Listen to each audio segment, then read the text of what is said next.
Deer everyone, welcome to back my YouTube channel Alam study time. আজ আমি তোমাদের SLST যে সিলেবাস 9-এর যে বাংলা সাহিত্য সঞ্চয়ন বইয়ের মধ্যে যে একটা কবিতা আছে, কবিতার নাম নগর, কবি অজিত দত্ত। তো আজ এই তোমাদের কবিতাটা বিশ্লেষণ করে শোনাবো। তো দেখো, এই কবিতাটি প্রথম যদি আমরা উৎস বলি তো সাদা মেঘ কালো পাহাড় কাব্যগ্রন্থ থেকে কিন্তু এই কবিতাটি নেওয়া হয়েছে। কবি পরিচিতর মধ্যে বলতে গেলে আমাদের আধুনিক বাংলা কবিতার একজন অন্যতম শ্রেষ্ঠ কবি হিসেবে অজিত দত্ত কিন্তু পরিচিত। তিনি বাংলাদেশের ঢাকার বিক্রমপুরে 1907 খ্রিস্টাব্দে জন্মগ্রহণ করেন। তার পিতা অতুল কুমার দত্ত এবং মাতা হেমলিনী দেবী। তার উল্লেখযোগ্য কাব্যগ্রন্থে যদি নাম বলা হয় তো তার প্রথমেই নাম আসবে কুসুমের মাস, পাতাল কন্যা, নষ্ট চাঁদ, ছায়ার আলপনা, সাদা মেঘ কালো পাহাড়। তার জীবনাবসনা বলতে গেলে তার মৃত্যু হয়েছিল 1979 খ্রিস্টাব্দে। কবিতাটি পড়ার আগেই আমাদের জানতে হবে নগর জিনিসটা কী। বেসিক্যালি বলতে গেলে নগর হচ্ছে, তোমরা দেখবে নৌকার বেঁধে রাখা বা নৌকাকে বেঁধে রাখার যে শক্ত লোহাদণ্ড, সেই শক্ত লোহাদণ্ডকে কেন্দ্র করে কবি অজিত দত্ত নগর নামকরণ করেছেন। তো চলো আমরা কবিতাটি পড়ি এবং বিশ্লেষণ করার চেষ্টা করি। কবি বলেছেন, পাড়ি দিতে দূর সিন্ধু পারে নগর গিয়েছে পড়ে তটের কিনারে। অর্থাৎ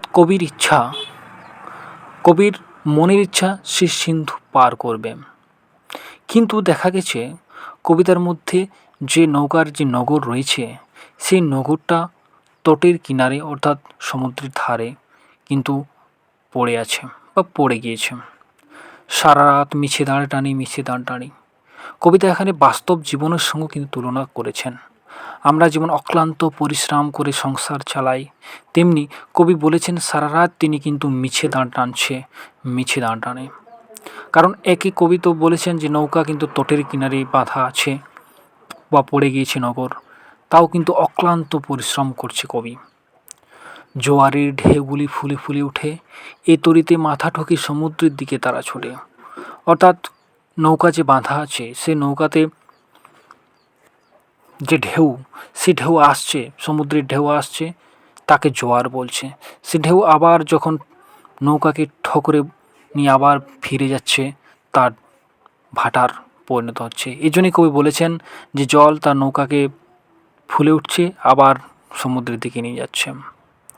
তারপর ভাটার শোষণ, স্রোতের প্রবল প্রাণ করে আহরণ, স্রোতের যে প্রবল প্রাণ তা নিয়ে আসছে। জোয়ার ভাটায় বাঁধায় তটের কাছে আমার বাণিজ্য তরী বাঁধা পড়ে আছে।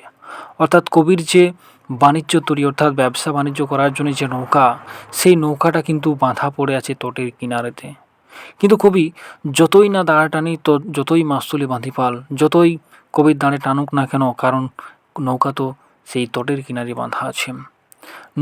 নৌগরের কাছে বাঁধা তবু নৌকো চিরকাল, নৌকা কোনো কাছের নয়।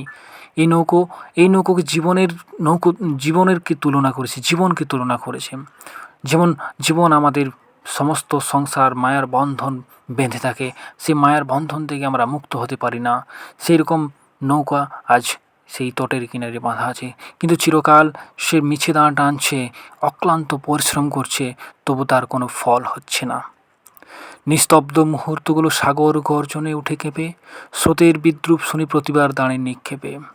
আমাদের জীবনে অনেক এরকম বিদ্রুপ ঘটনা ঘটে, আমাদের জীবনে আসে, সেরকম নৌকারও কিন্তু সেই স্রোতের বিদ্রুপ আসছে, প্রতিবার দাঁড়কে নিক্ষেপ করছে, বাধা দিচ্ছে। এরকমভাবে কবি কিন্তু আমাদের আধুনিক কবি অজিত দত্ত কিন্তু তার কবিতার মাধ্যমে বর্ণিত করেছে। যতই তারার দিকে চেয়ে করি দিকের নিশানা, ততই বিরামহীন এই দাঁড় টানা। কবি তারার দিকে চেয়ে দেখছে এবং বলছে যতই আমরা চেষ্টা করি না কেন, অবিরাম চেষ্টা করি না কেন, সে কিন্তু তার কিন্তু ফল পাচ্ছে না। তরি ভরা পুণ্য নিয়ে পাড়ি দিতে সপ্ত সিন্ধু পারে নগর কখন জানি পড়ে গেছে তটের কিনারে। সেই বাণিজ্য তরি নিয়ে কবি যেতে চান সপ্ত সিন্ধু পারে 7 সমুদ্র পার করে সিন্ধু নদী। কিন্তু নগর যে কখন সেই মায়ার জালে অর্থাৎ তটের কিনারে পড়ে গেছে জীবন, সেই জীবনকেও আমাদের নৌকার সঙ্গে তুলনা করেছেন। জীবন আমাদের যেমন সংসারে মোহমায় বেঁধে থাকে, সেই নৌকাও কিন্তু সেই নগর কিন্তু পড়ে আছে তটের কিনারে। ফলে কবি মিছে অক্লান্ত পরিশ্রম করে কিন্তু তার ফল পাচ্ছে না। সারা রাত তবু দাঁড়াটানি, তবু দাঁড়াটানি। কবি তিনি এখানে দুবার ব্যবহার করেছে মিছে দাঁড়াটানি, মিছে দাঁড়াটানি, অর্থাৎ তিনি অক্লান্ত পরিশ্রম করেও তার কোনো ফল হচ্ছে না। তো এই ছিল কবি বিশ্লেষণ, কবিতার বিশ্লেষণ। যদি ভালো লাগে তো অবশ্যই লাইক, কমেন্ট, শেয়ার করো। তো চলো দেখা হচ্ছে পরবর্তী ভিডিও। ভারতীয় সুস্থ। জয় হিন্দ, বন্দে মাতরম।